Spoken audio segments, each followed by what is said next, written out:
The US President Donald Trump has given Hamas a deadline of 3 to 4 days to respond to his 20-point peace plan for Gaza or risk Israel intensifying its war in the Strip. Our Middle East correspondent Matthew Doran is in Jerusalem and he joins us now. G'day, Matt. What do we know about Hamas's position on this proposal so far?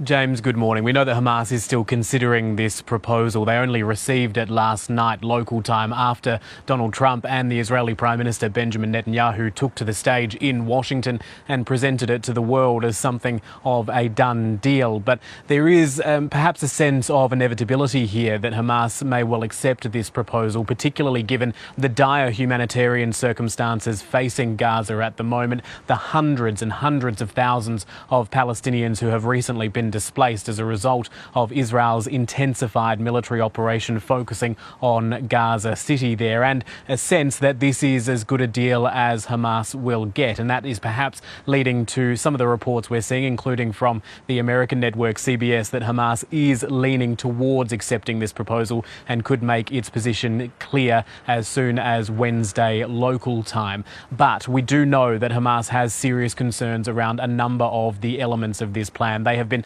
already criticised by members of the Palestinian community, looking at things like the immediate release of all of the remaining Israeli hostages still held in captivity over the course of a 72-hour period once this deal is agreed, the partial and phased withdrawal of Israeli troops from parts of Gaza, where Hamas has been demanding a total and immediate withdrawal of those forces, and also the more vague or open-ended statements that are in this plan, looking at issues such as Palestinian statehood and how that could be achieved, something which Hamas has made a red line in its negotiations in the past. So we'll wait to see whether or not Hamas does come to a position anytime soon, and if it does agree, even in principle, if it demands any sort of assurances or further concessions there. When it comes to those negotiations, Donald Trump, the US president, has said that there is very little room for further negotiation here, and he's made it clear how soon he expects an answer.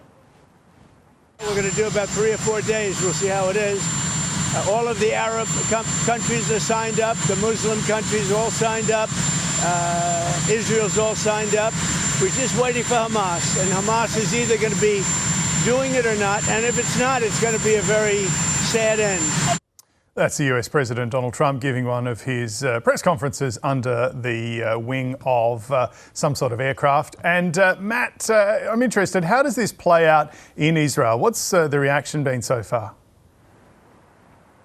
Well, we are still sort of seeing a lot of that play out, and there has been some speculation within the Israeli media that this proposal may not actually make it to a vote of the Israeli Security Cabinet, a process which we have seen time and time again as various ceasefire plans and expansion of military plans have been put forward. The government and Benjamin Netanyahu's Security Cabinet has had to vote on that. There is some speculation that this won't go to a vote so that it doesn't highlight some of the deep divisions that are there within Benjamin Netanyahu's coalition cabinet. We know that that cabinet has met this evening to appoint a new chief of the Shin Bet, the domestic intelligence agency in Israel. But in terms of looking at this proposal, there may have been some discussions on the sideline, but they haven't really come to any sort of position on it. However, very vocal members of the government have made their position clear, including the far-right National Security Minister Itamar Ben-Gvir, saying that there are many, many holes in this, following on from the Finance Minister Bezalel Smotrich, who had said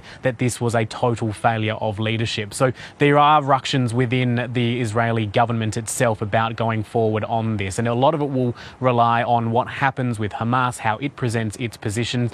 There is a lot of pressure within the Israeli population, the Israeli public, however, to accept this deal, to push forward, to get those remaining Israeli hostages home. Indeed, further protests and demonstrations happening in Tel Aviv this evening on that very issue. So we are still some way from having some sort of outcome there, and it's people on both sides of the border, the families of those hostages desperately wanting to see their loved ones come home, and the Palestinians facing an incredibly dire situation who are waiting with bated breath to see what happens next.